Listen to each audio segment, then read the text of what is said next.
Hey guys, it's Pete from Pete for Anxiety here, the mental health podcast, breaking the stigma that mental health is talked about. Welcome in today's episode. Before we get started today, we need to cover a few things really quick. Let's talk about the Pete for Anxiety Patreon first off. It's only $1, guys.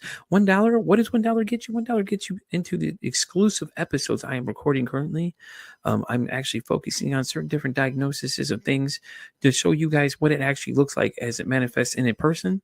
So why not for $1, judges? Yeah, they said $1. I just checked with them too. See, they said it was okay. It was $1 anyways. Let's also talk about the Oracle Talk Radio Networks app. In case you can't be here live listening to me, watching this video, supporting the show, you can listen to it on the radio app. Why not? It connects us live to our 365 radio. Just go to your app stores and download the Oracle Talk Radio Network. You'll see the big old Oracle Talk Radio Network app logo right on there. Download it and it'll connect you to me, 10 a.m. Central Standard Time, 3 p.m. Central Standard Time, to Pete for Anxiety when I'm live doing my thing right here, informing the world and raising mental health awareness. So where are you going to be? 10 a.m. Of course. Come on. We just talked about this. Pay attention for once. Damn. Do y'all know how to listen? And as always, guys, like, follow, and share the YouTube channel. If you guys like what you're seeing, leave some comments, man. We want to know. I want to know if you like what we're on. You want to be on the show? Let me know. Hit me up at PeteVersusAnxietyPod@gmail.com. And as always, guys, enjoy the show. And by the way, did I mention to like, share, and subscribe to the YouTube channel as well? Yeah, okay. I just want to make sure because some of y'all are hard of hearing in the back, may have to yell louder or get a megaphone or something. But, anyways, let's get today's show started. Y'all have a great one. Enjoy.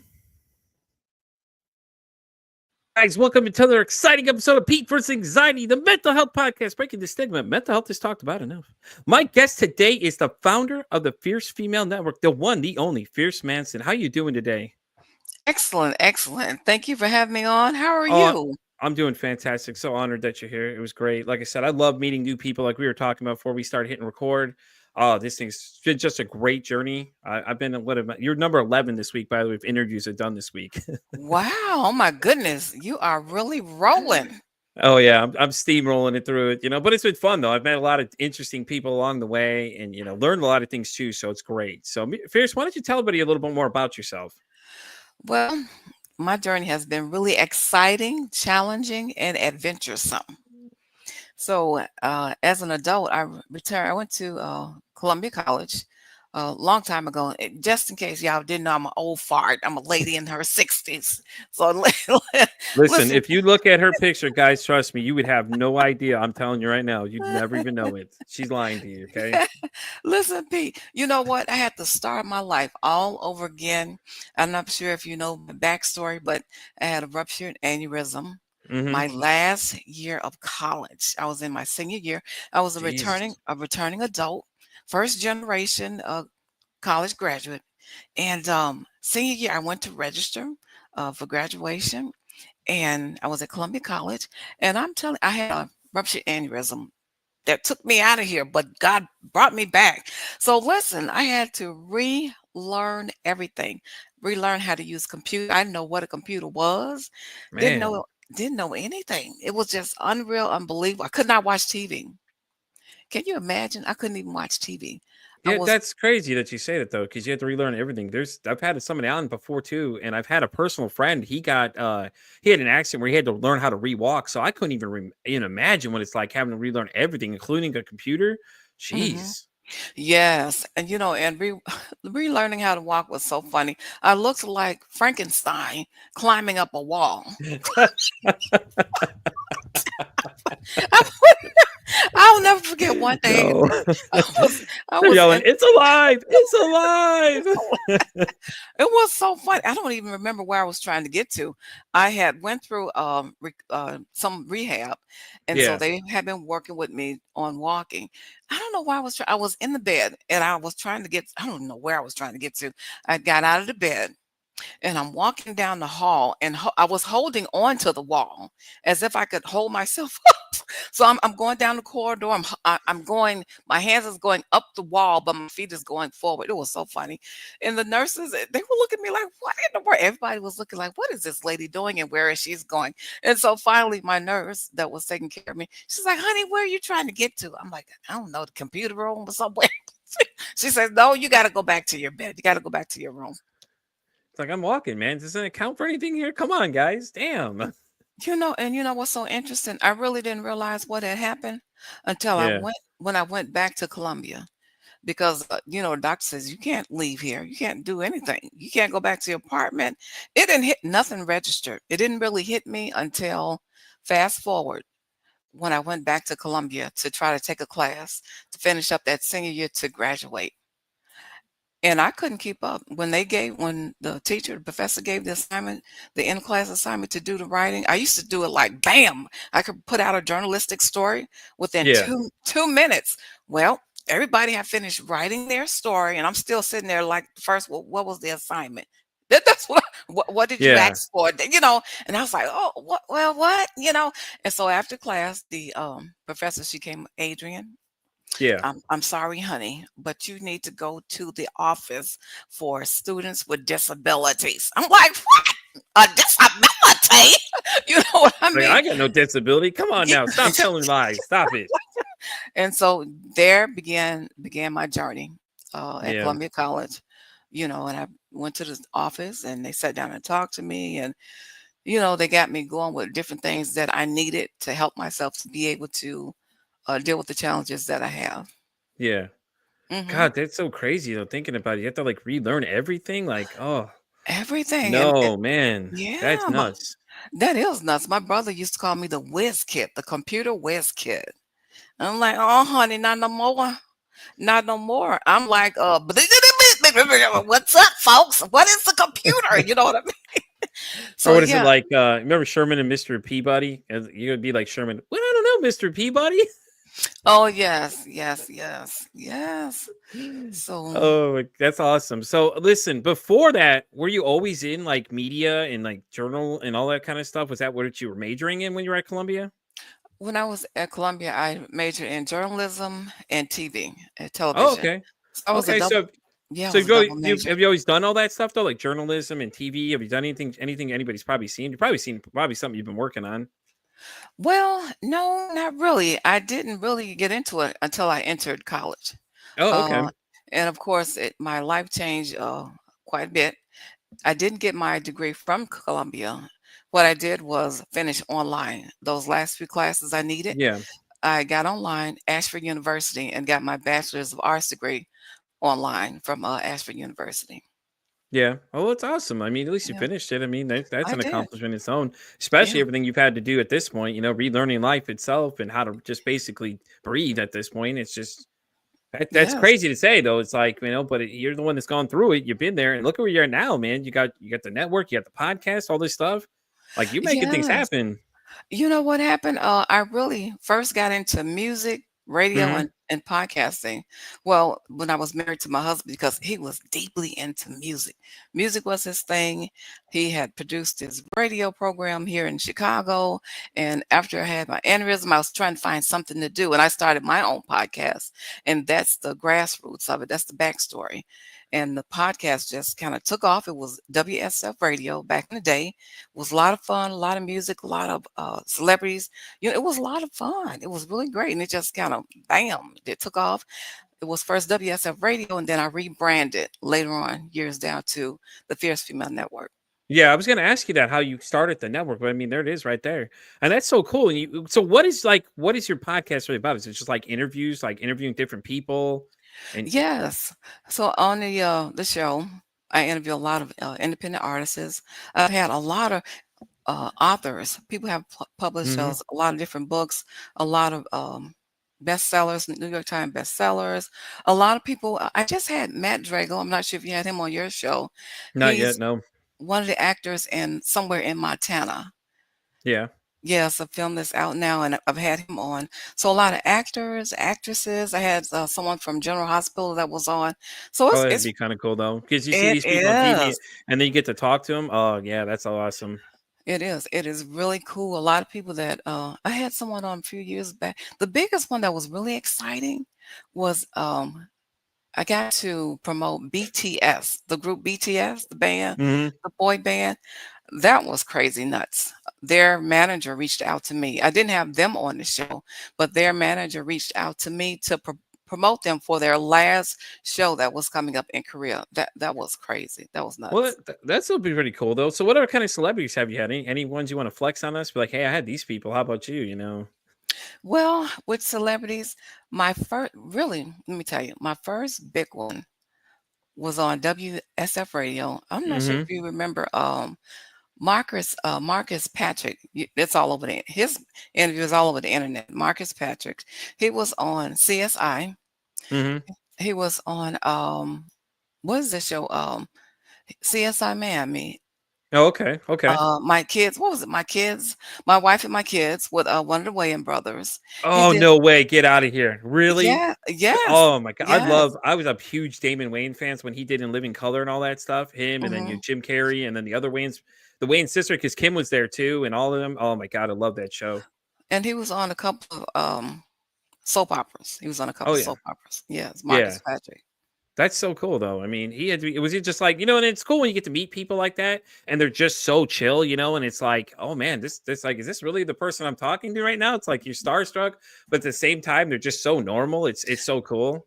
That's so cool. That's what the thing is. I don't like using the word celebrity, but people, you know how people are. Yeah. We call it a family. And the Yeah. one that's really the coolest, the guy, I'm not sure if you watch Blue Bloods. Have you heard the show Blue Bloods? Yeah. I've heard of Blue Bloods. Yes.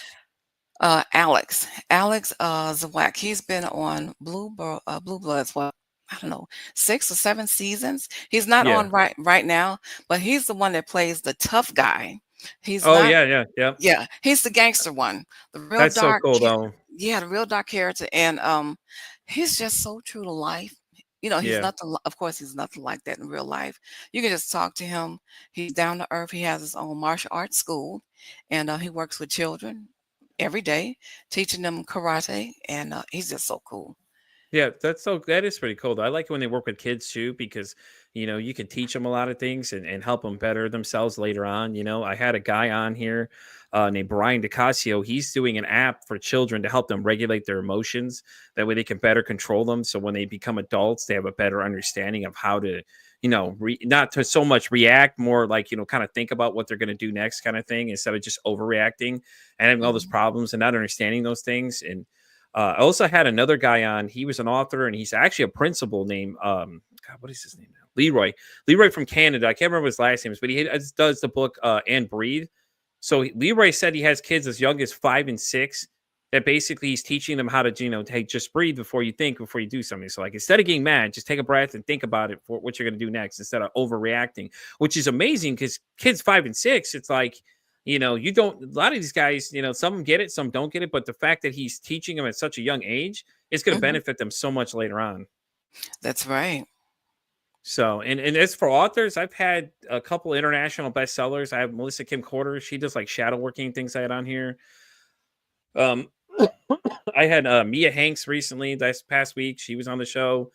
I'm reading actually Erica Campbell's book. She's got the one, the manogram, the Hmm. manogram I always wanted. I was like, oh no, I'm sorry, the mastectomy I've always wanted. Sorry, Erica, I'm getting it wrong. She'll be on this week coming up Tuesday, but I'm like, I'm reading these books and people are looking at me weird, like, why are you reading? Why not? Like, I'm so interested because I get, some stuff's directed towards females. Well, why can't we as males look at it too? You know what I mean? Like, there's, you never know, man. You'd be amazed some of these stories people go through. You know, and I was gonna say this one person that has been on the show. He's a really cool artist, Mike DiLorenzo. A lot Hmm. of it's funny how in music people do not recognize certain names. Like this person I'm gonna get ready to tell you about, Mike DiLorenzo, right? He's bigger than Hmm. life in music. But you know what? What's so huge about him is because he worked with Whitney Houston. He worked with Whitney Houston's mom, her auntie, and that is what's so cool. They have worked with all the celebs, all the big name people, and he produces. He produces people. He produces other artists, and he puts them out there. Of course, you know Whitney Houston is no longer with us. God, God Whitney rest her soul. Houston, man, damn, Yes, that's all. he I had. even I know who Whitney Houston is, and I'm almost 40 now. Oh my God, yes, And he, Bodyguard. You know, God, yeah, yes, yep. he worked with Sissy Houston, Grammy Award winning NJ New Jersey Mass Choir. I'm not sure if you're familiar with New Jersey Mass Choir. So he's worked with all the big name people in music. this guy Mike DiLorenzo, and he produces, of course, stellar stuff. Yeah, and that's awesome though. And I think a lot of times people don't understand who the directors are. Like people mention them all the time. Oh yeah, we had so and so directed. And everybody's like, "Who's that guy?" I don't even know what it is. Like you got to put a name with the face, or they show Mhm. them and they're like, "Oh, well, who's that guy?" I don't know who that is. That's the guy who produced the video. What are you talking about? Because now Yeah. we've moved away from music videos, which like that blows my mind because they were so impactful. Like when we were younger. I turn on MTV in the morning or whatever, or VH1, and you're just watching the videos play and stuff, and they're always so like real colorful and different things, and now that we don't see them hardly anymore, you see some of them, but you don't see a lot of them anymore. And it's just like I don't know. Now it's mostly reality TV, and I think Hmm. it's just horrible. Like I think that's just horrible. Speaking of reality TV, Rhonda Britton has been, and I had her on my show yesterday. Yeah, Uh, she's an Emmy award winning actress. She's been in over 600 episodes when it comes to reality TV. Her damn, name Rhonda Britton. She was when Oprah Winfrey was on doing her show. She was on Oprah's damn, show. A damn. couple of different. Oprah. Oh my God, to be Yes, honest with you, Fierce, I would die to meet Oprah. I lived in the Chicagoland area, and that's where they were filming Oprah's show. And the yes. studio is downtown where they were doing it. Oh my God, I would have died to meet Oprah. That would have been so cool. Yes, and so, and she has all the pictures on her website, and it is just so unbelievable. The people that we can meet doing podcasting, doing radio shows, it's just great. It's awesome. Yeah, I get a lot of mixture of people on here. I get musicians too. I had a girl from the band Hunter. She told us that she had borderline personality disorder, which is interesting because I didn't know that going into this interview. We Mhm. were just talking to her, and I was so excited she came because she's got like 23,000 followers. And she saw my comment, "Hey, what do you think about coming to talk to me on mental health?" And she was like, "Yeah." And I was like, literally almost fell out of the chair because I'm like, "Damn, out of 23,000 people, you saw my comment." And she was like, "Yeah, I know, man. I'm just a normal person." So she kept telling me on off the screen. I was like, "Yeah, but you gotta understand, like, I'm just excited you're here."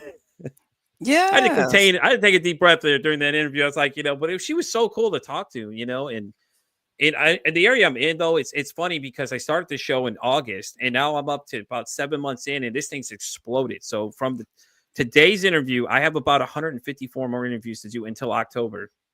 154? That's how many people booked so far. Somebody would have to resuscitate me if I had that many interviews. That's A lot of that's people say the pretty same thing to me, cool. but it's so real because it's like all I'm doing is creating a space for people to talk about things, and it's just so it's funny but at the same time because everybody's like we talk about it enough. Well, are we really though? Are we really having a conversation? Are we really just throwing facts at people? And people are like, yeah, because different people take things in different ways. Some people like a lot of facts, some people just want general conversation, and that's the great thing about it is that here I just have a general conversation with people, and then just things just start flowing out from people. They start telling you things Mhm. that you would never even imagine.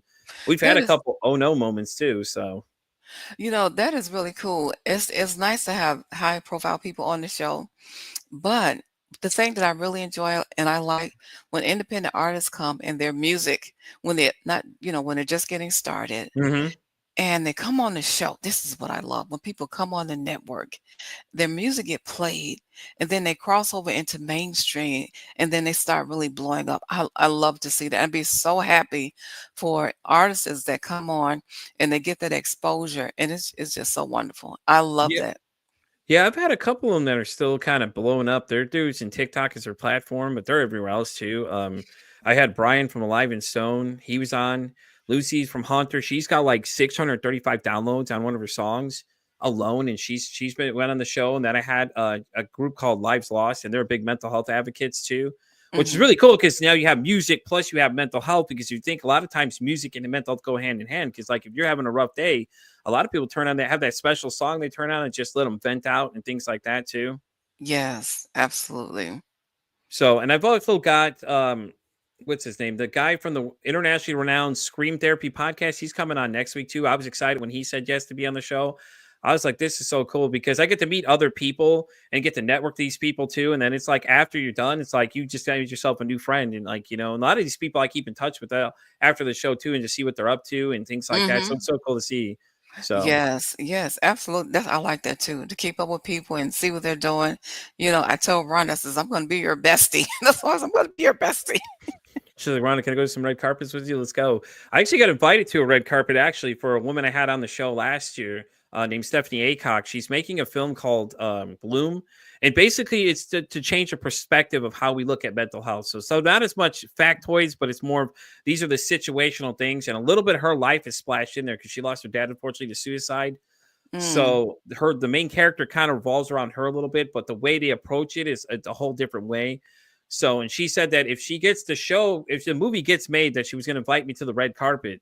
I was like, hell yeah, and I thought about this too, and I told somebody else, I was like, I'm gonna get my logo screen printed on a suit and just show up in real flashy style. You know what I mean? Like, let people know who I am. Mhm. And I had Dr. John Klein. And what was interesting about him, he's a doctor, he does music, Yeah, but he does music to help his patients because they have anxiety, depression, a lot of different things that's going on. And his music is just really so relaxing, so chill. yeah. It's He's it's probably really doing like wonderful. he's probably doing like sound therapy. I think that's what that one would fall under.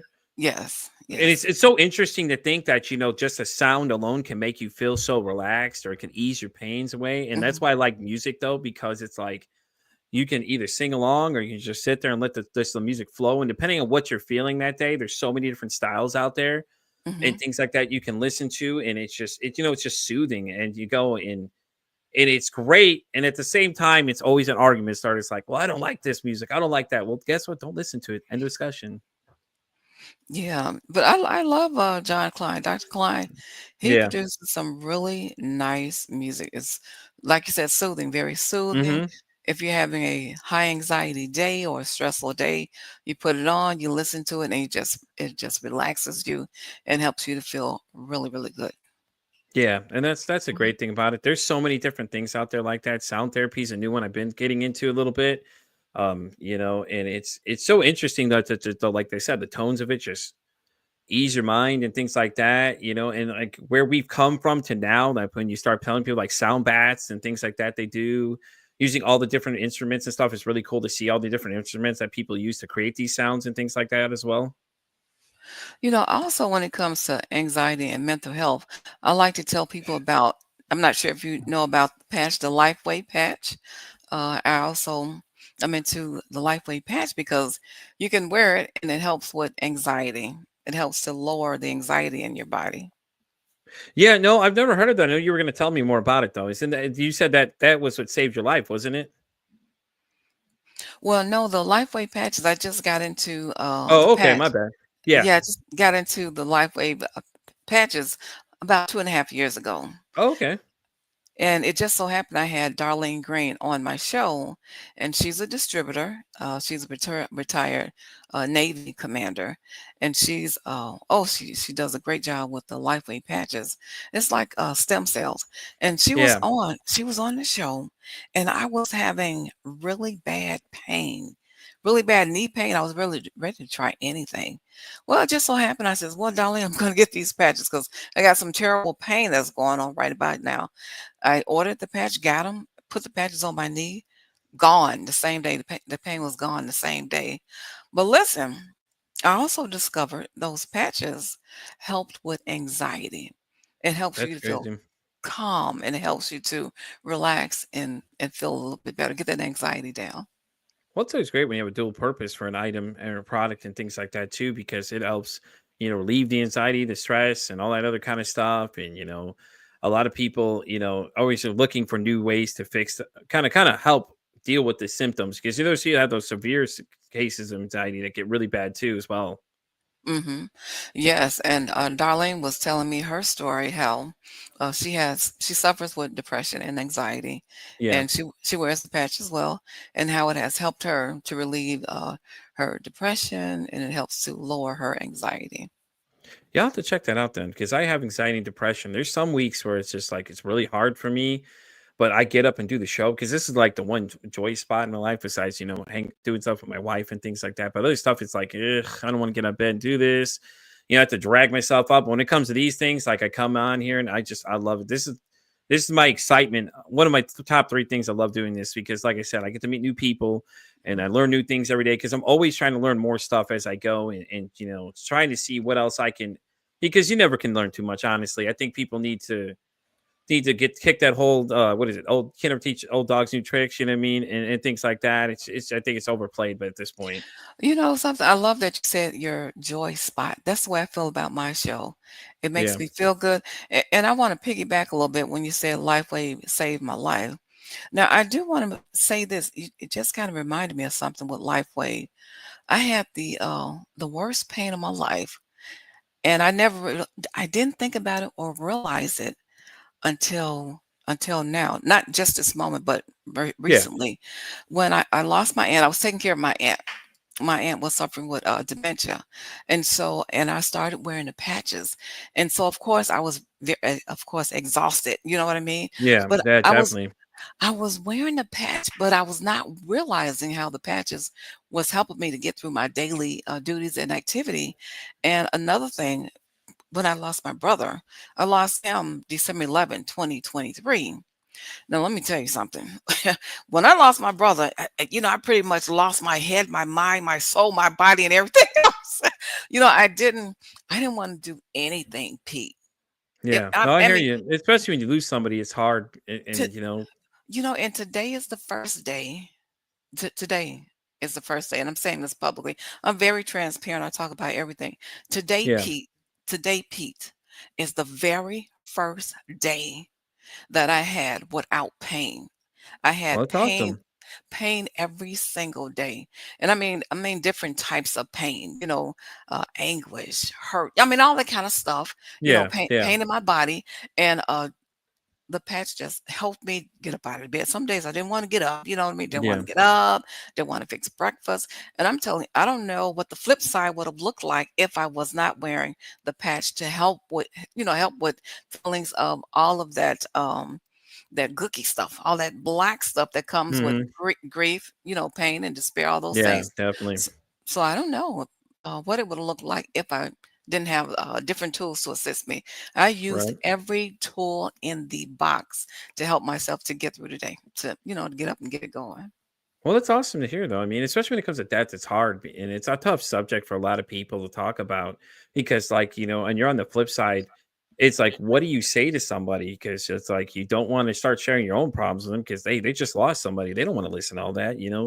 One of my favorite people I like to quote is Jim Ross, which is he was a wrestling announcer. When he lost his wife, somebody came up to him and started doing just that, was trauma dumping on him. And he was like, no offense, but I don't give a F about your business right now. I just lost my wife. And I'm like, he's not wrong though.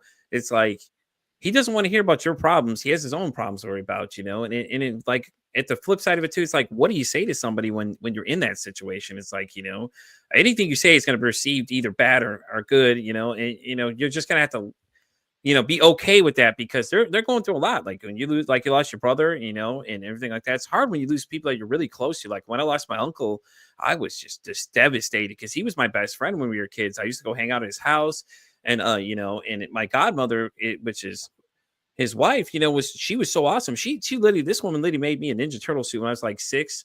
And she dealt with Mhm. my mom, and my mom and her didn't get along, but she did it for me. She hand sewed this whole thing for me. It was the coolest thing ever. Wow. Wow. You're absolutely correct because people, when they're going through something, it's difficult to hear somebody else stuff, and you Yeah. can't even consume it. You can't even understand what they're saying because you're going through whatever you're going through. You're right. Yeah.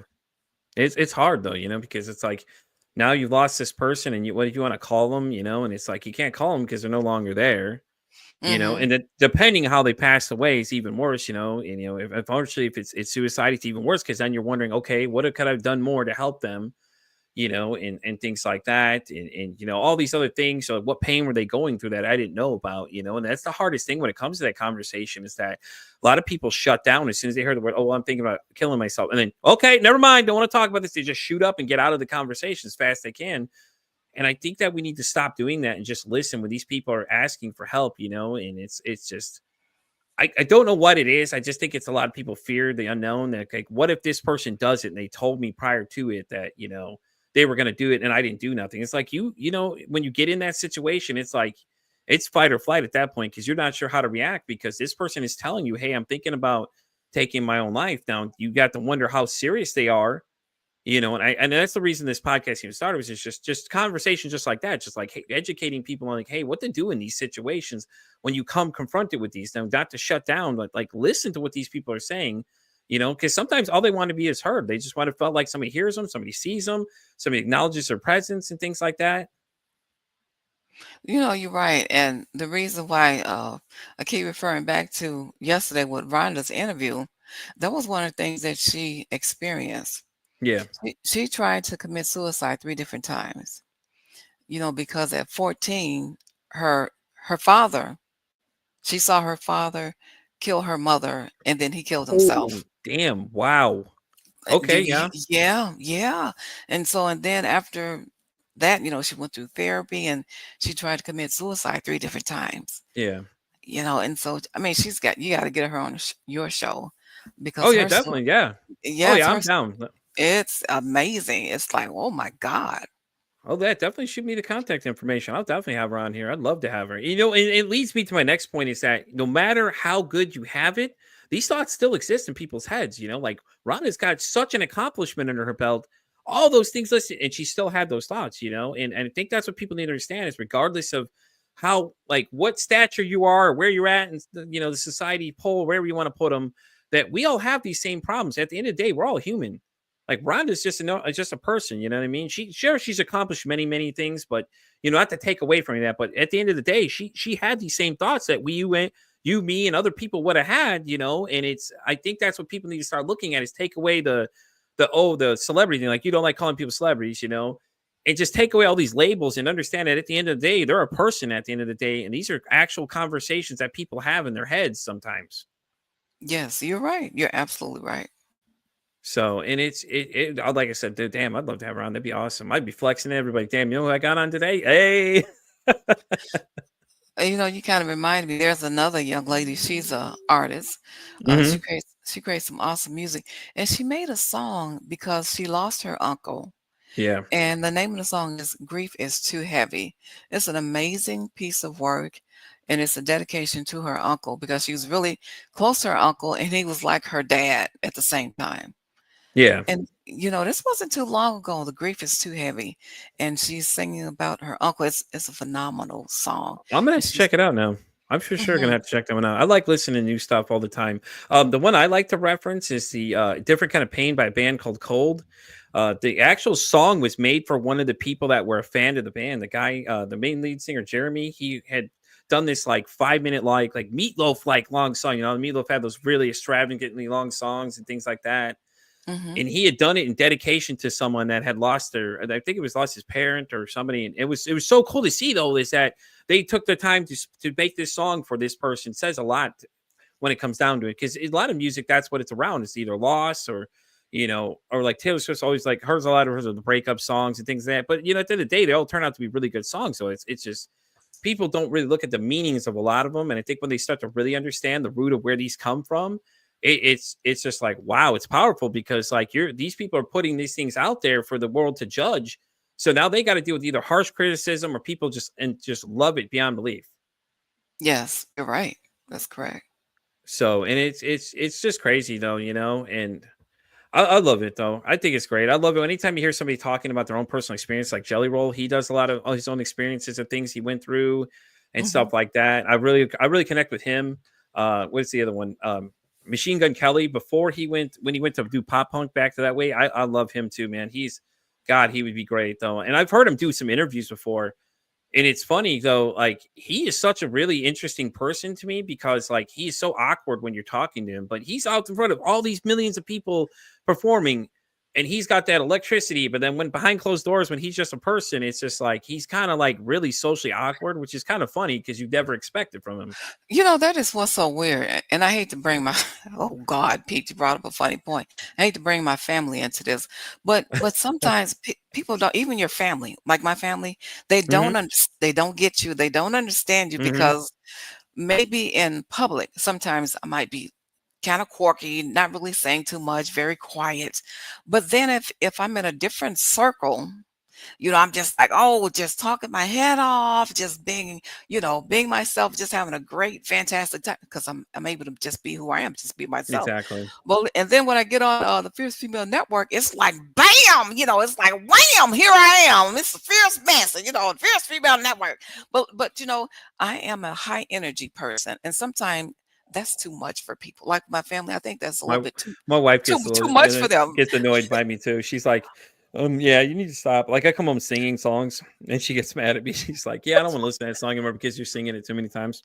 That's what my Sorry. mom. That's what my mom always says. She's like, "You're just a little bit too much." She said, "That's over the top. Do you really need to be doing all that?" She was like, "Do you need to do that?" I'm like, "Yeah, I enjoy it." Yeah, I gotta be me, and I'm loud too. I'm a sports guy too, so like I get real loud where I work too. I get there and like I just love bantering with people. It's too much fun. Like, but you got to know like where to cut it off, kind of thing. But I always have high energy and things like that. But if you like at first when I meet people, people just think I'm really. They say a lot of times they say I'm an asshole, but really it's just because I'm just straightforward, honest. I don't sugarcoat things. I'll go straight to the point, and they don't Mhm, like the way I do it. And I'm here in Texas, so it gets real funny because I'm from Chicagoland area originally. So my mhm, accent will come out when I get real mad about something. So they're like, "Oh, here goes Pete. He's going Chicago on us now." mhm. Okay. But it's like it's funny because here it's like they all ask me if I'm from New York. I'm like, no, I'm not from New York, dude. What do you mean? Like, what are you kidding that I'm from New York? Wow, that's amazing. They think you. So Mm. I'm sorry, I cut you off. You were saying something. Yeah, with New York, that's the one. I can't. It's very difficult. People in New York, they're very kind of abrupt. They're pretty sharp, and I don't know, they're very aggressive. Oh, that's the word I'm looking Mm-hmm. for. They're a little Mm-hmm. aggressive. And people, if you grew up in the South, people can't deal with someone that's really aggressive or that grew up in New York. It's like, oh my God, they come across as rude, but they don't mean to be. Yeah, or it's like you don't have the same like people in Midwest have an interesting personality. Like I met a guy from Minnesota, like he had like no personality, but when you get to know him, he's really cool. So it stays the same thing. I was like in public, like you were saying, you're very quiet, reserved, but once you get them going, oh yeah, the personality finally comes out. And I tell people that all the time. I'm like, yeah, you just don't know them. You just got to get them going. Once they start Hmm. talking, they're good to go. And that's how it is. A lot of people I interact with. A lot of these guys I talk to on a daily basis that come in every morning because I work nights, so I work mornings with them. And a lot of these guys will talk to me, but if somebody else is up there, they won't talk to me. Like, hey, none of these guys will talk. Nobody says anything to me. It's like, yeah, because they don't know you. You don't have the rapport with them. Once Hmm. you get that rapport going, these guys will tell you everything. We'll talk back and forth about everything. Hey, how's your family doing? How's these people doing? How's your health doing? Things like that. We get up all these conversations all day. So it's great. I understand, because everybody has a different connection. You might have a Hmm. different rapport with one person, and then it's different with someone else, and you may not, you're not going to be as talkative, with someone that you really don't connect with, of course, unless Yeah. you strike up something on a subject that they are interested in, and then you kind of get a little chatty with them. Yeah, definitely. I agree. And I like your energy too, though, man. I followed your podcast, so I'm definitely gonna have to go check it out now. Because if that's how I love that high energy stuff, it's so great. Like Thank I you. love it. I love it how you're so energetic about things. I'm like, because I feel the same way sometimes. I get like really get a little amped up and it's like it's nothing wrong getting a little wild. It's okay. Calm down, everybody. Ain't nothing gonna happen yet. Okay. The fun's just starting. Fierce and I show up, we're like, the party's here now, guys. Get ready, let's go. That's You know? right. That's right. That's it. That's my job. I always say it's my job to make someone laugh. Everybody I come across, if I can get you to laugh one time, I did my job for today. And what I say is that your story, if as long as it touches one person's heart, you've done enough for anything because it's contagious from there. Because one person and then that person tells other people about it and it just keeps expanding. And it's great to hear. And some of these other people I know are talking about how, hey, how's your mental health is what I like to ask people. Well, apparently it was trending on TikTok and somebody's blowing my phone up. Hey man, you got to check this out. Hey, it's trending right now. It's trending right now. I'm like, what do you mean it's trending right now? What do you mean? And I'm looking, I'm like, I have no idea where they're finding this stuff. And they're like, oh, yeah, it's in this little thing. I'm like, I don't know what that is. You got to show it to me. I kind of got to teach me these things. I'm still learning. So, but Okay. it's so cool to hear though, is that because that's how I ask people that. I'm like, hey, how's your mental health? And people are just like, why do you ask that question? I said, well, think of it this way. I could come and say, hey, Fierce, how you doing? And you could be like, okay. And that's it. The conversation ends. But you go, hey, how's your mental health doing today, Fierce? And you're like, you got to think about that for a minute. And then you can give more of an answer. And a lot of times the people will tend to just start opening up about things. And I've Mhm. had a couple people say they've asked that question, and then just people just go straight up, just pouring it out. And I was like, that's so cool to hear, though. It's just one question gets you to just unleash a lot of things that you're thinking of at the time. Okay. So, and it's always great to see, how, one thing can make a big change. And everybody's like, oh, yeah, now you ask because you, Pete. And they're always telling me the same thing. Oh, I ask because you now, Pete. I always ask people, how's your mental health and things like that, And they're like, a lot of these rooms I show up into where the people are doing live streaming and stuff, they're like, oh, hey, yeah, I was just talking about you. And it feels good because it's like, okay, well, I'm here. What's up? And like, oh, I was just talking about your podcast. I'm like, okay, that's even better. I like that. All right, cool. Here we go. And I've had people on the show come on and go, hey, well, listen to your podcast before I came on. I'm like, mine? Me? Hold on. What? And these people have like massive followings compared to me. Like, I think yesterday I had Natalie Gerardo. She's Enrooted is her product she has. It's like a magnesium based one. And it's, she's big into magnesium and all that stuff. She's like, yeah, I listened to some of your stuff where I came on. I was like, me? You mean me right here? Like this guy here? It's just so like surreal though that people are listening to before they come on and they're like, well, I like your conversational style. And I feel so great when people tell you that they enjoy what you're doing because it's like, it's a sense of accomplishment because it's like, hey man, somebody gets it and somebody feels it. And then when they start sharing your stuff and start talking to other people about it and mention you, I've been mentioned on a couple podcasts too, with other people mentioning how I asked that question, hey, how's your mental health? And somebody's like, yeah, I met this guy on another podcast, and part of the clip I heard was that, hey, he always asks, hey, what's your mental health? And apparently early on in the interview, she had mentioned the show and everything too. And I was like, okay, that's awesome too. I like this. All right, we're getting somewhere here. Traction's taking off now. Oh, okay. Sounds good. So, but yeah. So, anything new coming up on the Fierce Female Network coming up? Any great interviews you got scheduled that we should know about so people know to come check it out? Let's see. I do have some interviews that's coming up. I have, let's see, Mind Over Matter that's coming up on the 25th. Mind Over Matter.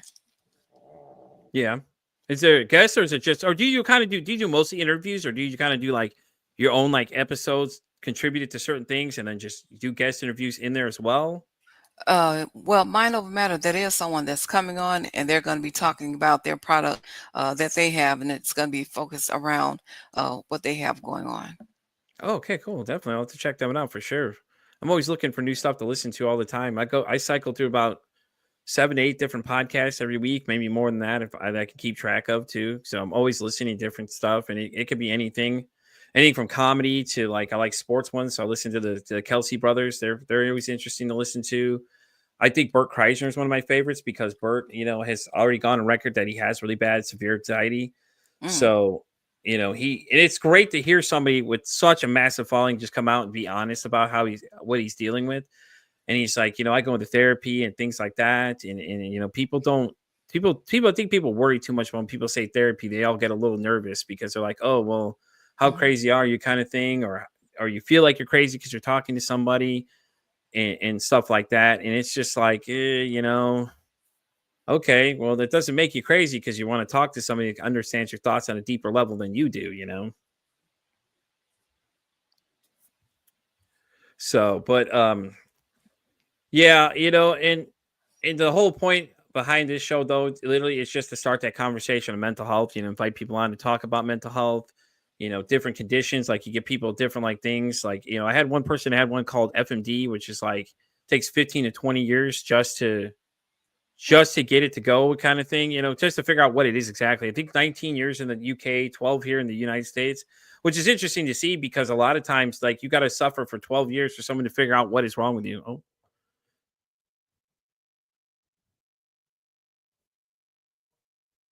I think we lost Fierce, guys. Well, actually, I'm going to wrap up this episode of Pete versus Anxiety here, guys. Fierce, thank you so much for being here. Um, I will catch you on the flip side, guys. As I always say, it costs nothing, absolutely nothing to be kind to somebody. One kind act you can do can save somebody's life or you can make their day. I'm Pete for Anxiety, sign off saying, hey, don't ask how your day is. Ask how your mental health is.